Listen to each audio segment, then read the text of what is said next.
Nếu có một nơi khiến bạn vừa ngỡ ngàng vừa thấy bình yên lạ kỳ thì có lẽ đó chính là Vilnius, thủ đô nhỏ xinh của Lithuania. Một thành phố mà nhà thờ cổ kính nằm cạnh quán cà phê vintage, những con phố lát đá kể chuyện cả ngàn năm và nụ cười của người dân luôn đủ khiến bạn cảm thấy ấm áp giữa bầu trời Bắc Âu se lạnh. Lithuania có thể không nằm trong danh sách du lịch nổi tiếng như là Pháp hay là Ý, nhưng nơi đây lại là nơi lưu giữ một trong những khu phố cổ được UNESCO công nhận là di sản thế giới và là thủ đô duy nhất ở châu Âu có một quốc gia tự tuyên bố độc lập ngay trong lòng mình. Và hôm nay Vinh sẽ dẫn các bạn đi dạo Vilnius, thủ đô của những điều ngược lại, nhỏ mà sâu, cổ mà cực kỳ sống động. Chuẩn bị nha, chúng ta sẽ bắt đầu hành trình khám phá vùng đất Baltic, Lithuania, nơi mà lịch sử, nghệ thuật và chút mộng mơ hòa làm một.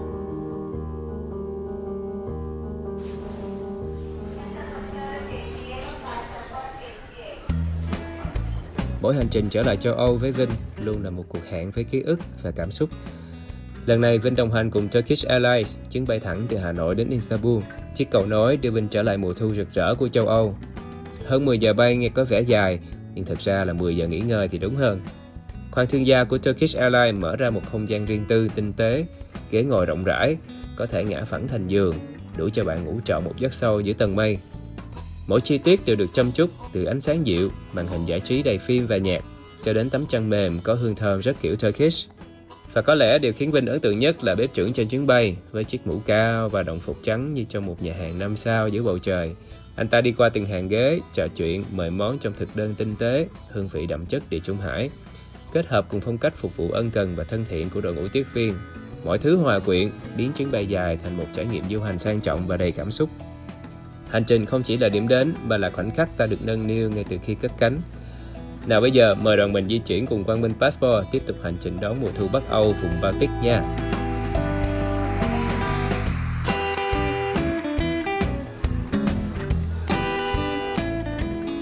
Mình đã có một giấc ngủ ngon lành sau một chặng bay từ Hà Nội đến Istanbul, và bây giờ Vinh sẽ bắt thêm một chuyến bay nữa để mình đi từ Istanbul đến với Paris. Giờ là 7 giờ sáng nha cả nhà.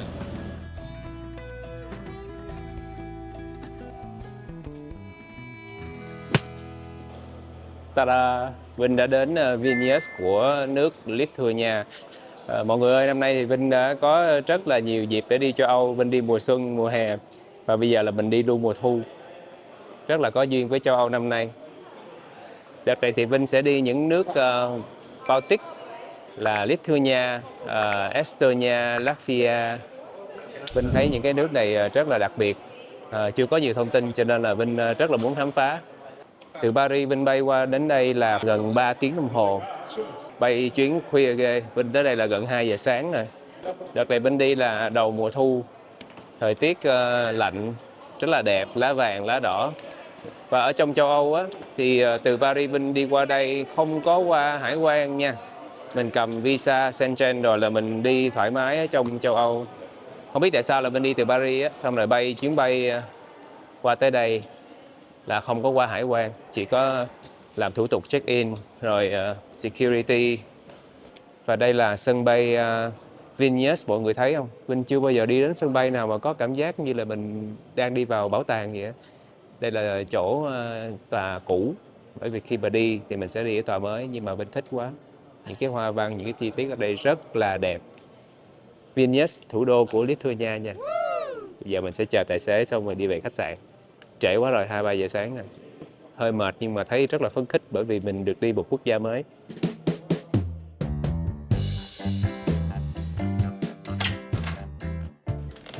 Ok, đây là phòng của Vinh ở tại khách sạn. Xinh ha, cái trần thiệt là cao luôn nè. Ánh sáng cũng đẹp, ấm cúng.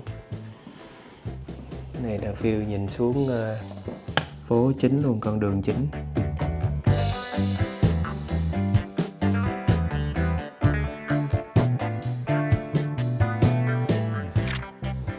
Ok bà con, bây giờ Vinh vô trong phòng rồi và thấy một tấm thiệp viết tay của khách sạn gửi cho Vinh. Welcome to Neringa Hotel, have a pleasant stay. Và đây là một hộp kẹo nhỏ nhỏ xinh xinh để welcome mình. Thank you. Bây giờ thì Vinh buồn ngủ quá rồi, bây giờ nghỉ ngơi thôi. Hẹn gặp mọi người sáng mai với City Tour nha. Good night.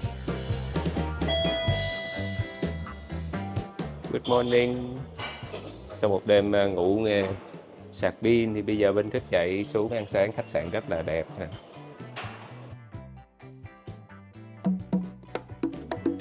Một bữa sáng hoành tráng.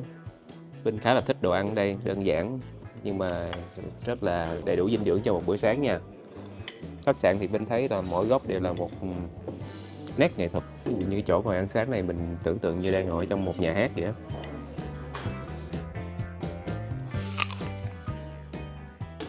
Đi châu Âu là Vinh thích nhất là ăn bánh mì croissant.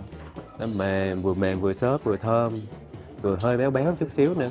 Và đặc biệt là nướng đóng giòn ra, sáng ra là Vinh thấy ăn croissant uống cà phê là siêu ngon.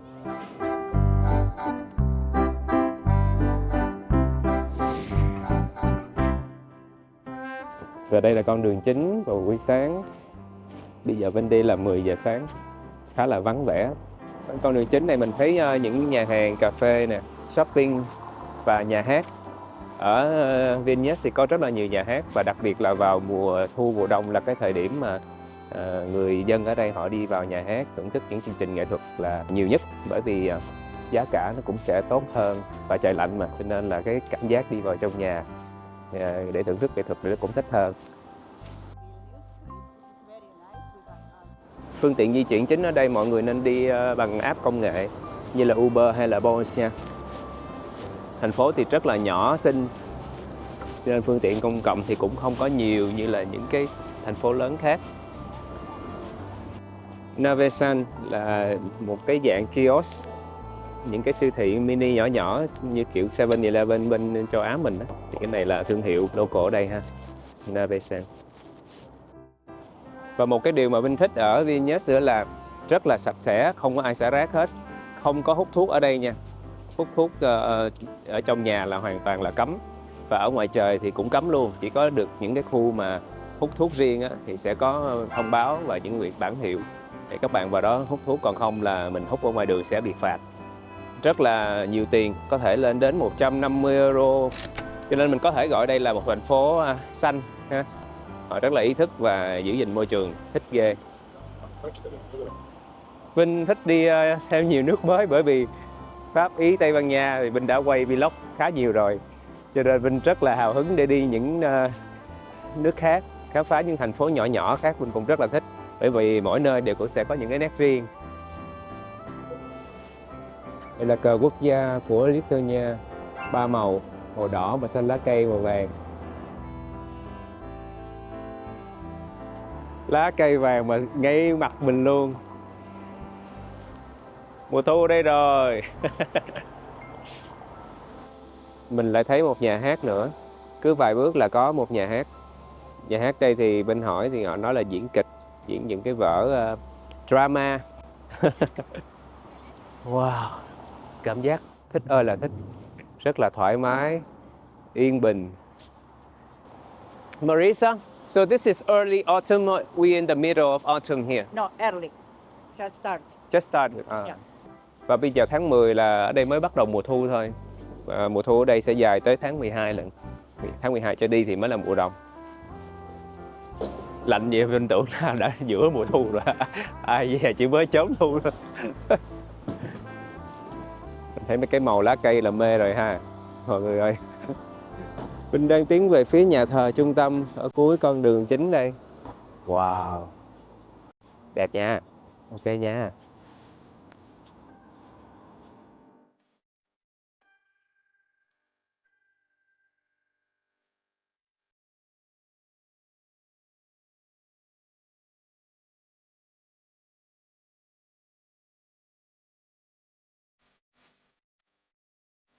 Điểm tham quan đầu tiên của mình là ở ngay trung tâm kế bên nhà thờ thì là có một cái khu phức hợp. Trong này thì bao gồm bảo tàng nè, nhà thờ. Phía bên trên nãy mình thấy nhà thờ thì đi vào phía bên dưới ở này là còn giữ lại những cái tàn tích thời cổ đại nha. Thì tảng đá này cũng là 700 năm tuổi hơn. Okay. This is a hybrid model of Vilnius Castle Complex. All of the white parts that you see. Hồi xưa nó sẽ có 3 khu vực, cái chỗ mà cái đồng cỏ xanh phía bên kia là nó có một cái lâu đài cổ, nhưng bây giờ thì không còn nữa. Ở bên này thì nãy mình đi trên phía trên nó có nhà thờ và một cái lâu đài nữa. Và dưới đây là một cái lâu đài, có 3 cái lâu đài hồi thời thế kỷ thứ 12. Nhưng mà hiện tại giờ thì chỉ còn là cái phần này thôi. Và những cái gì mình thấy ở đây là được xây dựng hiện đại phía bên trên. Nhưng mà phía bên dưới này á, là những cái tảng đá, những cái này là đều khoảng 700 đến 800 năm tuổi. Họ còn giữ lại ở phía dưới để mình tham quan ở dưới lòng đất. Còn bên trên thì nó không còn nữa. Rồi cùng một chút xíu lại cái pháo đài hồi xưa, còn lại một chút xíu thôi, chứ không có còn nguyên vẹn.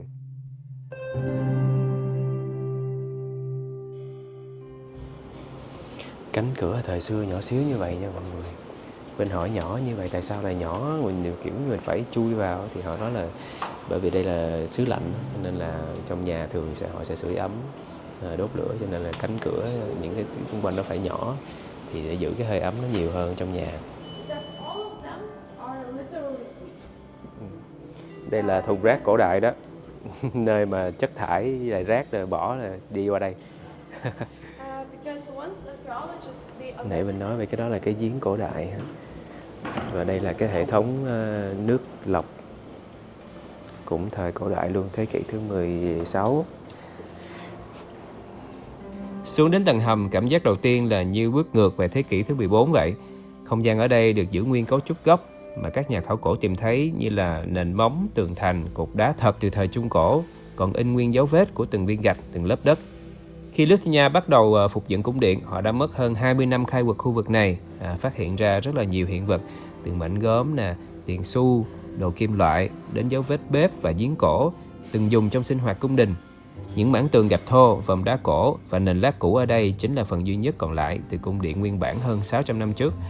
Và điều ấn tượng là họ không có sơn hay là phục chế quá đà, mọi thứ được giữ nguyên mộc mạc để bạn cảm nhận được rõ nhất hơi thở với thời gian. Ánh sáng ở đây vàng dịu, tiếng bước chân vang nhẹ trên sàn đá, cảm giác như bạn thật sự đang đi dưới lòng lịch sử.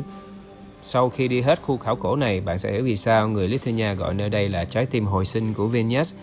Từ những mảnh gạch vụn tìm thấy trong lòng đất, họ đã tạo dựng lại cả một chương lịch sử.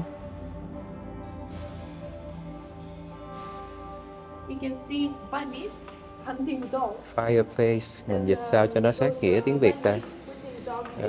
Cái chỗ mà đốt lửa trong nhà, bởi vì nước lạnh cho nên là đối với họ là lửa và giữ ấm rất là quan trọng.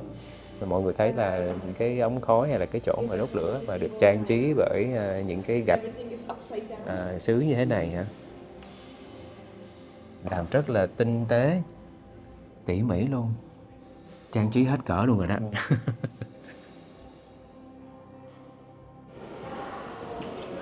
Mình thấy hay phía bên trên là hiện đại của thời nay, ở dưới là tàn tích của thế giới cổ đại.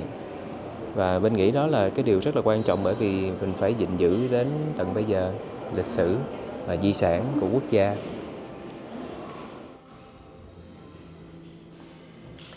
Khi mình đi lên trên tầng 3 hồi nãy là mình thăm ở dưới tầng hầm rồi. Bên tầng 3 này mình thấy cung điện được xây lại theo cái phong cách thời cổ đại hồi xưa. Gần như là họ cố gắng thiết kế và trang trí y như là phiên bản gốc vào thời xưa. Và có một vài cái vật dụng rồi tranh ảnh, đồ trang trí nội thất là phải mua lại những cái tài sản của mình để mà về đây xây lại cái không gian của cung điện thời xưa. Hồi nãy mình đứng ở phía ngoài là cái phòng đón khách. Ở đó họ kể là hồi xưa tới đó thì bắt đầu muốn gặp nhà vua thì vũ khí để lại, thì mình nói đùa giống như là khu security check-in. Sau rồi vào bên không gian nhà này sẽ làm một phòng khách khác, rồi chờ nhà vua, chờ thăm viếng kiến nhà vua. Sau khi kiểm tra an ninh thì đây là cái phòng mà Vinh đứng. Người khách sẽ ở đây từ 6 tới 8 tiếng mới được gặp nhà vua. Và mọi người thấy không, hồi nãy là mình thấy một cái phiên bản mình gọi là cái lò lửa nhỏ. Bởi vì ở quốc gia này thì cái lò lửa trong nhà là quan trọng nhất. Sau đó thế kỷ thứ 16, 17, 18 thì mình thấy những cái fireplace nó sẽ bự hơn rồi. Và tất cả những cái này thì họ đều trang trí rất là đẹp, cho nên mình nghĩ ở những cái quốc gia, đặc biệt là Lithuania này, cái quan trọng nhất ở trong nhà đó là cái chỗ mà lò lửa làm ấm. Họ trang trí rất là đẹp. Đây là những cái gạch rồi gốm sứ, mình thấy lần đầu tiên mình mới thấy cũng giống như châu Á, bên Á Đông mình cũng có những cái gạch đẹp, nhưng bên này họ làm một cái phiên bản khác cũng rất là ấn tượng. Cái này là họ tái hiện lại thôi, nhưng mà đây mình vào cái phòng khác mình lại thấy một cái bếp sưởi. Bây giờ mình dùng cái từ cho nó đúng là bếp sưởi, rất là đẹp, rất là hoành tráng. Và trên trần nhà trang trí là dát vàng ha. Cái kiến trúc này mình có thể thấy ở Cộng hòa Séc và những nước lân cận thì cũng trang trí cái kiểu này thời Phục Hưng. Đây là ngai vàng của nhà vua, dụng từ chính xác là ngai vàng. Mọi người thấy cái hộp phía dưới này không? Cái hộp phía dưới này mình kéo ra, đó là một cái thang một cái thang gấp. Hồi xưa thì mình hỏi ủa cái độ cao này đâu có cao đâu, tại sao phải dùng thang? Thì họ nói không, phải kéo ra thang là từng bước lên mới bày tỏ được sự oai nghiêm của nhà vua, trang trọng. Phải làm như vậy mình nhìn nó chắc là mới đẹp, mới trang nghiêm. Đây mọi người ơi, lại một cái lò sưởi nữa. Mỗi một lò sưởi là trang trí một kiểu khác nhau. Vinh thấy rất là lạ là tại sao là cái lò sưởi lại không có cái chỗ đốt lửa hay là mình bỏ củi vô. Thì họ nói là tất cả những cái lò sưởi này nó thông với cái hành lang phía bên ngoài. Thì những cái người phục vụ họ sẽ đem củi, họ đốt ở ngoài phía hành lang và có một cái chỗ để mà đẩy củi vô đây. Chỗ này thật ra chỉ để giữ ấm và họ xem như là một cái vật trang trí ở trong phòng nữa. Ngoài cái chuyện là giữ ấm không, là mọi người thấy là cái phần mà thiết kế, cái trang trí nó rất là đẹp, mỗi một cái chỗ khác nhau. Thì Vinh có thể nói đây là cái vật trang trí, một cái nghệ thuật ở trong phòng nữa ha. Mọi người nhớ là lên cái tầng trên cùng á, để tham quan thì đây là cái khu hiện đại nha. Thì họ sẽ tổ chức những cái buổi meeting, những cái buổi hòa nhạc ở khu vực này là đẹp nhất và Vinh nghĩ là chỉnh chu và có không gian nhất. Trên trần nhà thì đã được trang trí đầy đủ nè, rồi đèn chùm, đèn chandelier, và cái không gian nó rất là rộng rãi để phù hợp mà cho những cái buổi tiệc, những cái sự kiện nó đông đúc. Một cái điều mà Vinh rất thích ở bảo tàng này là mọi người có thể quay phim, chụp ảnh thoải mái, chứ nhiều nơi là thuộc về khu vực của nhà vua hay gì đó mình sẽ không được quay phim ha. Ở đây mình lại tiến đến một cái không gian khác, chia ra 3 căn phòng. Vinh vừa đi qua căn phòng đó là cũng dành cho những cái vị khách đến thăm nhà vua, và những cái câu hỏi dành cho nhà vua thì sẽ tùy vào cái độ quan trọng của câu hỏi và tùy vào vị trí của cái người hỏi thì sẽ phân chia. Thì mình thấy hơi có một cái sự phân biệt một chút xíu ha. Những cái người mà không có quan trọng thì sẽ ở cái gian phòng phía bên ngoài kia, rồi quan trọng hơn thì sẽ đi vào từng cái phòng này, và gần tới nhà vua thì là những người quan trọng nhất. kiểu vậy. Những gian phòng phía bên trên rất là đẹp ha. Và đây trước mặt Vinh là cái lò sưởi cao thứ 2 trên thế giới, hơn 5 mét. Cao nhất thì ở Ba Lan. Đây là cái cao thứ 2.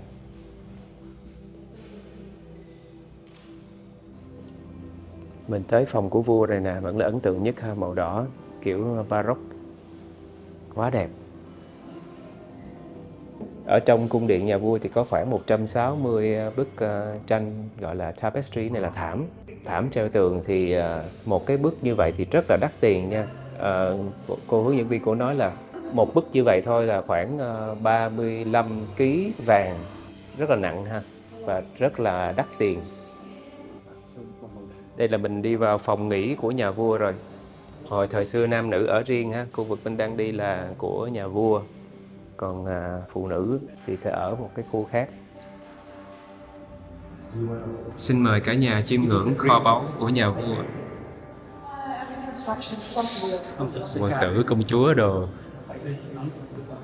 Đây, của hoàng tử Sơn Ca.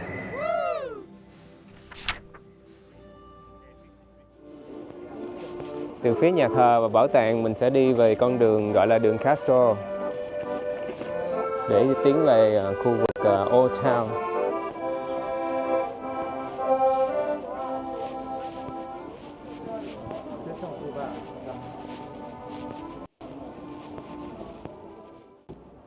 Thành phố rất là nhỏ nhưng mà mọi người có thể tìm được khoảng hơn 50 nhà thờ.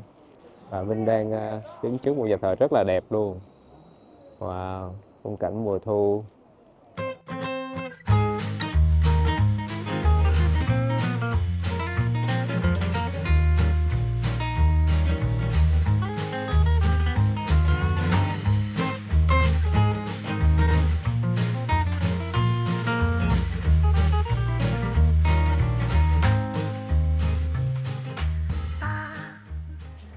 đi dạo quanh thành phố cũng cho mình một cảm giác đặc biệt ha. Nãy giờ thì Vinh đi thấy có cây cối rất là đẹp. Anh hướng dẫn viên anh nói là Vinh đang đi vào mùa đẹp nhất ở Lithuania, tại vì cây cối nó có chuyển màu á. Nãy giờ thì mình đi dạo quanh thành phố có rất là nhiều khung cảnh đẹp ha. Để mình đi Old Town rồi mình tìm hiểu bảo tàng về lịch sử của quốc gia rồi. Những cái khu Vinh đi qua giữa những cây cầu và những cái nhánh sông nhỏ nhỏ thì có những cái khu mọi người ngồi chill, trà hàng, uống bia, cà phê và những khu nghệ thuật đường phố. Bây giờ thì Vinh sẽ đi lên một ngọn đồi cao, anh nói đây là khu những người giàu ở để có thể ngắm cái view triệu đô ở đây. Đây là cái khu vực ngắm thành phố đẹp nhất. Các bạn đi thì mình chỉ cần đi bộ vòng quanh thành phố là được rồi, rất là nhỏ xinh.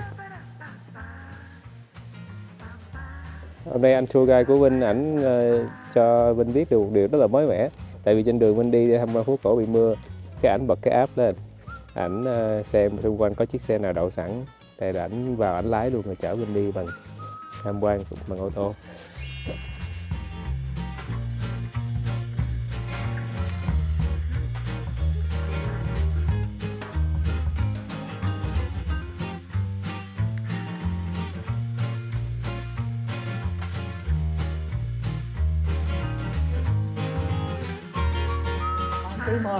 Quá là đẹp luôn.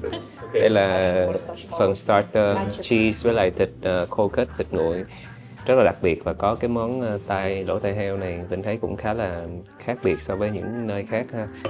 Đặc biệt là ở đây là cái vị ngọt thì họ rất là thích từ vị mật ong, như là cái này đó, thì người Lithuania thì họ rất là thích ăn mật ong và thích cái vị ngọt từ mật ong, chỉ là không có mía hay là kiểu như bên mình làm đường. Bánh mì này cũng rất là đặc biệt với những cái nguyên liệu, và ngày hôm nay thì nói anh sếp anh giải thích cho bên này rất là nhiều để mà bên xem từ từ đi trải nghiệm những cái món ăn thuần túy nhất của quốc gia. Đây là cái nước homemade truyền thống để mà mình thử. Wow, very refreshing. I love it. Kiểu như hơi lên men á, 1% cồn thôi mà rất là ngon. Đây là có anh chef, anh chủ nhà hàng anh ra phục vụ cho mình luôn. Những cái phần ăn nhỏ nhỏ thì mình thấy rất là ngon. Ví dụ như miếng sandwich này kiểu như được chiên giòn ở dưới, ở trên là cá với là cà chua, siêu ngon. Và ăn hoa nữa nè, ăn hoa rồi ăn trái blueberry. Và ở đây là có những cái phần rượu là từ thấp đến cao cái độ cồn. Hồi nãy anh nói kia là cái ly cuối cùng là 50% độ cồn. Nhưng mà đều làm từ mật ong. Đây cái phần tai heo này, cái phần đặc biệt trong cái mâm khô kết này. I have in our place. Yeah, it's a honey beer. It's the particular that beer with a culinary. Like this. Đây là món ăn được yêu thích nhất ở tại Lithuania, món bánh mì chiên và chấm với lại sốt bơ tỏi. Món nhậu được yêu thích nhất ở đây. Bên nhìn tay Vinh là một bên bánh mì, bên bia. Tới nóc luôn. Which is like a celebration of Món súp tiếp theo đạt giải là Best Soup of the World hồi năm ngoái. Pink Soup Festival. Khi các bạn search ra món truyền thống của Lithuania là ra ngay món súp này.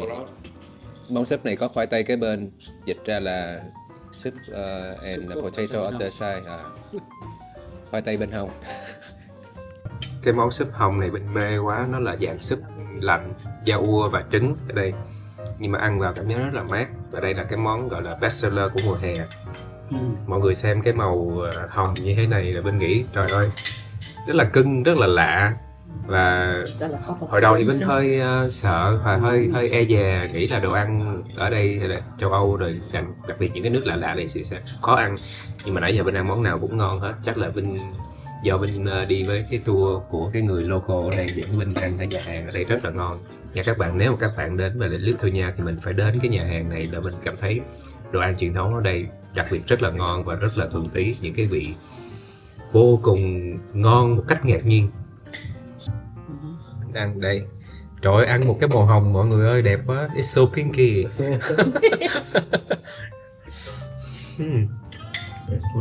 Xong sau đó ăn khoai tây vô. Wow.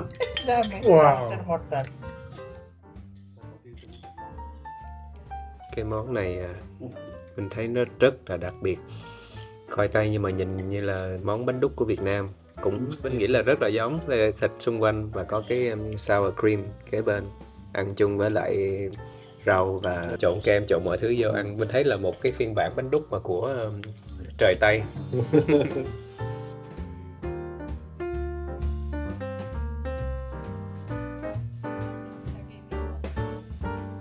And to make sure everybody gets minus 20% with not in a glass but in a piece of ice, you know. Sveikata! Sveikata! Salute!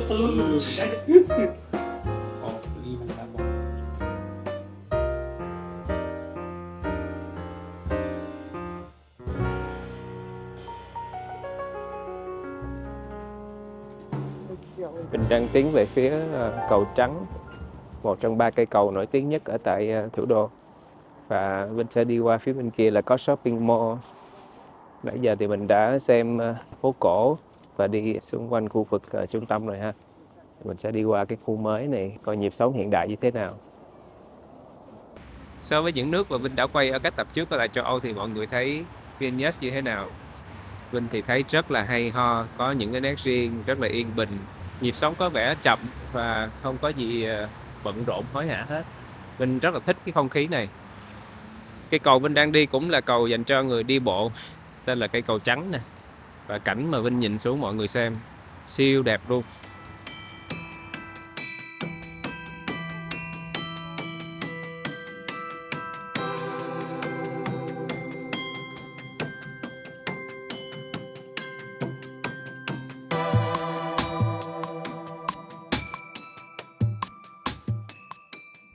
Ngày thứ hai ở Lithuania thì Vinh sẽ đi tham quan khu Trakai. Đây là một thị trấn cách thủ đô khoảng 30 km. Đây là một trong những địa điểm tham quan rất là hay và rất là đẹp, và mọi người rất là thích đi chỗ này. Mình tham quan chính ở đây đó là lâu đài cổ có từ thế kỷ thứ 14 nha. Và ăn thử món đặc sản ở đây cũng của người thời xưa, họ có một cái cộng đồng riêng. Và họ vẫn giữ cái truyền thống và cách sinh hoạt riêng trong cái nhóm của họ tới tận ngày hôm nay.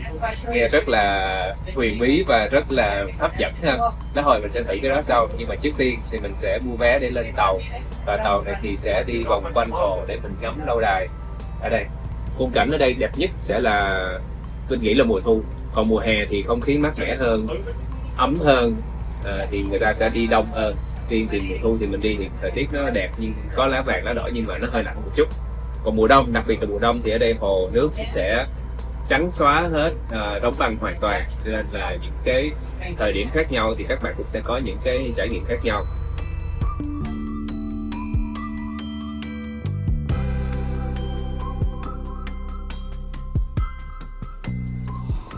Đây là mình vào bên trong lâu đài cổ rồi. Có rất là nhiều bộ phim họ đã đến đây quay ha, những bộ phim về thời xưa cũng như là những buổi hòa nhạc họ cũng thường tổ chức ở đây.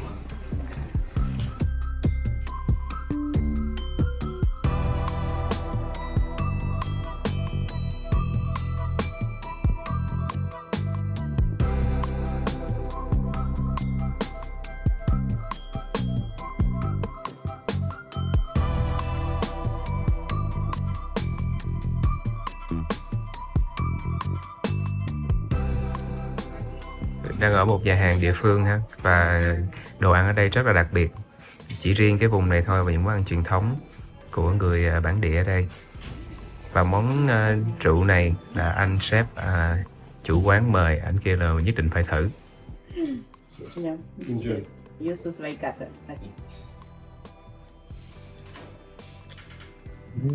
Ngọt ngọt, cay nồng.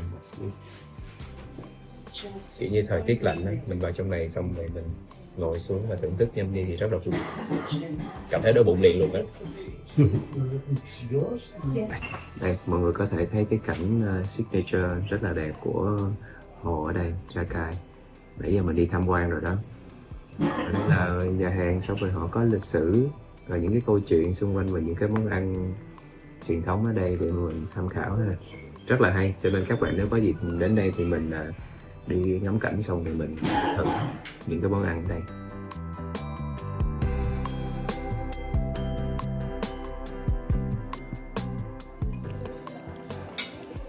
Và đây là món đặc biệt nhất của nhà hàng. Bên trong có thịt, bên ngoài là bánh. Đây là cái cách ăn, mình có thể ăn bằng tay, rồi quấn khăn giấy cho đỡ nóng ha, rồi ăn trực tiếp luôn, không cần dao đĩa luôn. Mình sẽ thử món ăn đặc biệt nhất đây. Mời truyền thông. Mình chọn nhân bên trong là nhân gà, bởi vì nó có nhân gà, nhân rau, nhân thịt bò, nhiều loại ha.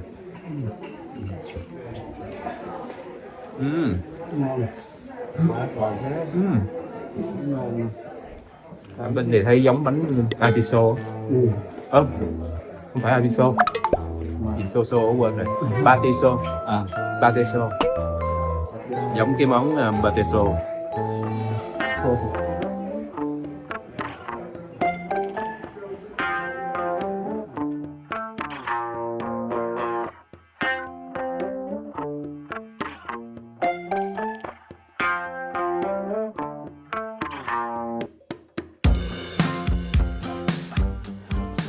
Ngày thứ hai ở tại Lithuania thì Vinh đi tiếp tục tham quan Kaunas, thành phố thứ hai. Đây Vinh ở khách sạn Victoria, check-in ngày thứ hai. Vinh nghĩ đi đến với lại Lithuania thì mọi thứ rất là bình yên, mà chậm một chút xíu. Bởi vì mọi người biết là dân số ở đây cũng không có đông. Cho nên là cái cách sinh hoạt và đời sống ở đây thì hầu như là so với những nước châu Âu khác thì nó sẽ bình yên đến lạ. Và cuộc sống thì rất là chất lượng, mọi người làm việc rồi tận hưởng cuộc sống thì mọi thứ rất là nhẹ nhàng.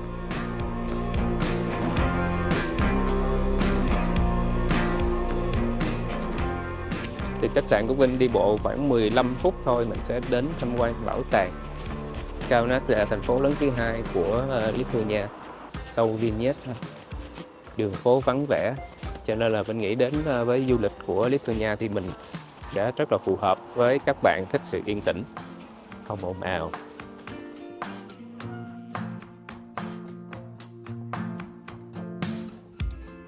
Kaunas, thành phố này thì trước đây là thủ đô của Lithuania. Bây giờ thì thủ đô ở Vilnius. Ở bên này thì đường đi bộ cho mọi người rất là nhiều. Mọi người có thể thấy là mình vừa qua chỗ nhà thờ và đi tiếp thì sẽ là ba cái nhánh đường, ba cái lane đường rất là nhiều, rộng rãi không gian để mình đi bộ tận hưởng nha.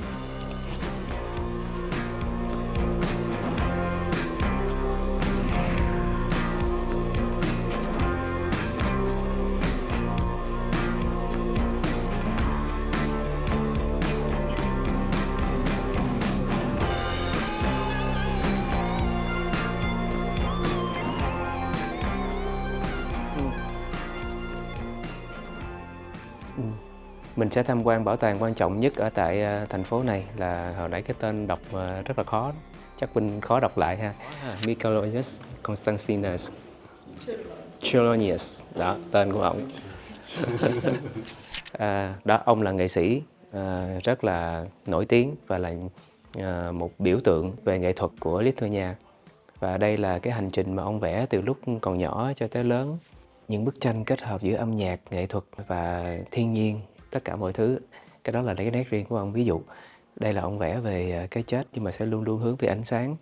Có hơi buồn nhưng mà sau đó thì sẽ là những cái người mà cầu nguyện, gia đình, những cái người còn lại. Đó thì cái ý là ông vẽ nó có cái sự tương phản, sống và chết, ánh sáng và bóng tối. And so we see this image, and it is the same image but only zoomed in. You can see the same shift in all of three images, which is very, very early for that kind of era. So this time he was young. He was around 30. 13. 30. Yes, 30. Because he started painting in 1903. He got his musical license, and then he decided he wanted to learn professionally art. But it does not mean he abandoned music. He still composed music at the same time. And some of his most famous musical works actually came about when he was painting. Wow. Ông là trước đó là sáng tác nhạc trước nha, vừa là nhạc sĩ, vừa là sau đó là tiếp tục cái hành trình làm họa sĩ. Cho nên là có cái sự kết hợp giữa tranh và nhạc. Đây là ông vẽ Đức Chúa Trời, nhưng mà 3 cái phiên bản. Phiên bản này là toàn cảnh, và ở đây là vẽ vào bước chân nè. Mọi người thấy là zoom vào. Thời này thì chưa có zoom nha, 1905 thôi. Không có zoom vào, nhưng mà zoom vào bước chân nè. Xong sau đó sẽ zoom vào một chi tiết tiếp theo. One of the sisters said that he was always looking for this truth. He was a very righteous person, and you see these angels like flying towards the plane, and it's called Truth. But the museum also has a lot of musical manuscripts. He's only 14. Trong bảo tàng thì trưng khoảng 228 bức tranh vẽ của ông. Ông thì vẽ nhiều hơn nha. Nhưng mà ở đây thì sưu tầm được 228. Tất nhiên là có những cái bức tranh bị lạc. Và bên cạnh đó thì sẽ còn lưu lại những cái mẫu nhạc của ông nữa, và những cái sáng tác của ông, những cái album nhạc. And he was very, very much interested in astronomy, in the sky, and he even had some of his favorite stars that he knew.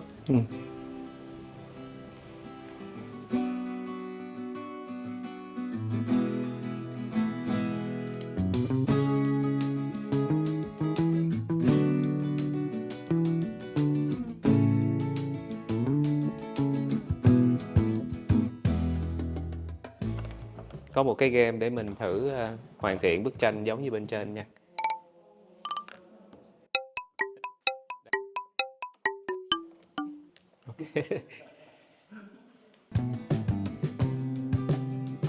Wow, mọi người ơi, sau khi tham quan mọi người xem Vinh mua đồ lưu niệm quá trời luôn.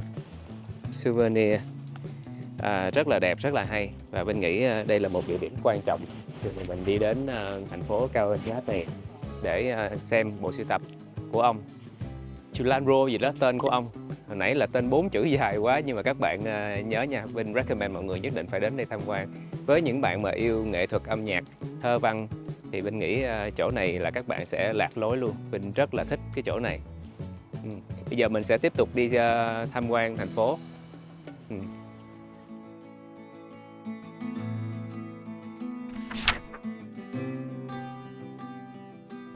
Ok, sau một ngày mình tham quan thì bây giờ mình ăn vặt thôi.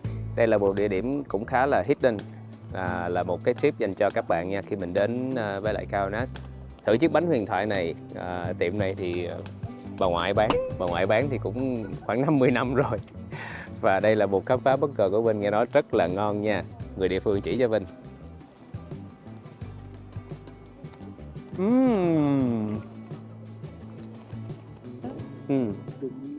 Rồi, có cái bà này tới xin ăn nè. Cho miếng. Ăn không? You want? I know you want. Mình có thể đem bánh ra ngoài trời đang mát lạnh, ngồi ăn cũng thích. Uống cà phê ha, còn không thì ngồi trong nhà. Đây là quầy hoa quả ở châu Âu đây, mọi người ơi. Cốc ổi thì không có, mà chỉ có kiểu như là blueberry. Trái cây xứ lạnh ha. Vinh mua 2 đồng 50 là khoảng nói chung là gần 3 euro đó. Chưa đến 100.000 hả mọi người. Và mọi người coi cái trái nho ở đây nó to đùng như này nè. Wow, trái nho gần bằng bàn tay của Vinh luôn. Hỏi ổng có rửa không thì ổng nói là chùi vậy thôi ăn. Để mình ăn theo phong cách của người ở đây kìa. Ổng nói là ổng ăn đó chùi vậy thôi, ăn mấy chục năm nay rồi ổng vẫn sống, chưa chết. Vinh nhầm rồi, cái này không phải là nho, cái này là trái mận. Lê, táo.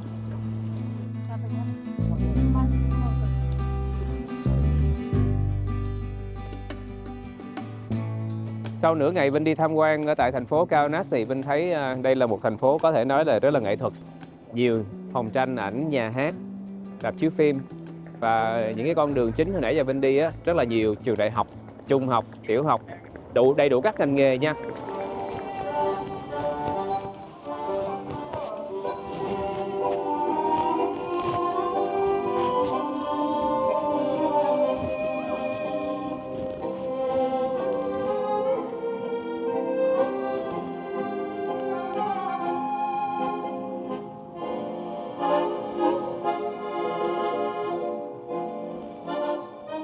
Và điểm tham quan cuối cùng với Vinh ở trong chương trình Lithuania sẽ là đồi thánh giá cách 2 tiếng rưỡi ở Vilnius. trên đường Vinh đi sang nước thứ hai của tour Baltic lần này. Nước thứ hai Vinh đi sẽ là Latvia ha. Trên đường Vinh đi từ Kaunas đến Riga thì Vinh dừng lại ở một nơi rất là đặc biệt. Đây là một ngọn đồi nhỏ giữa cánh đồng, nhưng lại được bao phủ bởi hàng trăm hàng ngàn cây thánh giá, và ở đây được gọi là Hill of Crosses, đồi thánh giá. Từ xa thì bạn sẽ thấy hàng ngàn cây thánh giá chen chúc san sát nhau. Nhiều người lần đầu nhìn thấy thì đều nghĩ là nghĩa trang, nhưng mà thật ra đây là biểu tượng của niềm tin và sức mạnh tinh thần của người Lithuania. Mỗi cây thánh giá ở đây đều có một câu chuyện riêng của những người đã từng mất mát, cầu nguyện, hoặc đơn giản là gửi những cái ước vọng của mình vào trong những cây thánh giá. Có cây thì nhỏ bằng bàn tay nè, có cây cao cả chục mét. Và khi mà Vinh lên cao trên đây thì những cái ngọn gió thổi mạnh tạo nên cái tiếng lách cách nghe cũng rất là linh thiêng. Truyền thuyết kể rằng ngọn đồi này bắt đầu từ thế kỷ thứ 19, khi mà người dân lén mang thánh giá đến đây để tưởng nhớ những người đã mất trong chiến tranh hoặc là vì tự do. Dù trải qua thời Liên Xô cấm đoán người ta vẫn âm thầm dựng thánh giá vào ban đêm. Cứ hễ bị chính quyền phá đi thì sáng hôm sau quay lại, hàng ngàn cây mới lại mọc lên. Ngày đây thì Hill of Crosses không chỉ là điểm hành hương của người Công giáo, và còn là nơi nhắc nhở về lòng kiên cường và niềm tin của con người dù là trong bất kỳ hoàn cảnh nào. Ở một nơi bình yên như thế này, mình lại chợt nhớ là niềm tin, dù nhỏ bé, cũng có thể tạo nên điều kỳ diệu. Vậy là Vinh đã có 3 ngày đầu tiên ở tại Lithuania trong hành trình các nước Baltic lần này của Vinh tại châu Âu. Hẹn gặp mọi người ở tập tiếp theo nha. Sẽ có Latvia và Estonia nữa. Mọi người nhớ đón xem. Xin cảm ơn và xin chào tạm biệt.